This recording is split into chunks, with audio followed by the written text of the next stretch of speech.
حضور کا ایک یتیم بچوئی کے ساتھ پیا۔ عید کا دن تھا۔ مدینہ کی گلیاں خوشیوں سے بھرپور تھیں۔ ہر طرف بچے نئے کپڑوں میں کھیل رہے تھے، ہنسی کی آوازیں گونج رہی تھیں، اور انہی خوشیوں کے درمیان ایک چھوٹا سا بچہ ایک کونے میں بیٹھا رو رہا تھا۔ اس کے کپڑے پھٹے ہوئے، قدموں میں بے بسی اور آنکھوں میں اداسی تھی۔ اسی وقت رحمت دو عالم وہاں سے گزرے۔ آپ اس بچے کے پاس رکے، اس کے سر پر ہاتھ رکھا اور نرمی سے پوچھا، بیٹے تم کیوں رو رہے ہو؟ آج تو خوشیوں کا دن ہے۔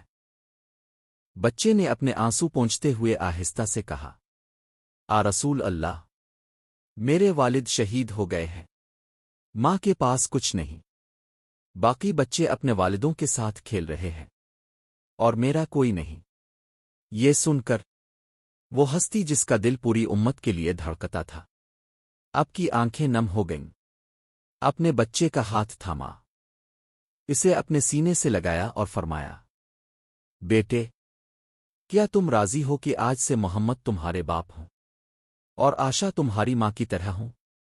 بس یہ سننا تھا کہ بچے کے چہرے پر پہلی بار ایک خوبصورت سی مسکراہٹ آ گئی۔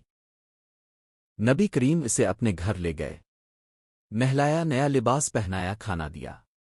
پھر وہ بچہ جب دوبارہ عیدگاہ کی طرف نکلا تو سب حیران رہ گئے۔ لوگ کہنے لگے، آج یہ بچہ سب سے زیادہ خوش کیوں ہے؟ بچے نے سینہ تان کر جواب دیا، کیوں نہ خوش ہوں؟ آج سے محمد میرے باپ ہیں۔ دوستو، یہ ہے نبی پاک کی رحمت، یہ ہے ان کی محبت، اور یہی ہے وہ کردار جس نے اندھیروں کو روشنی میں بدل دیا۔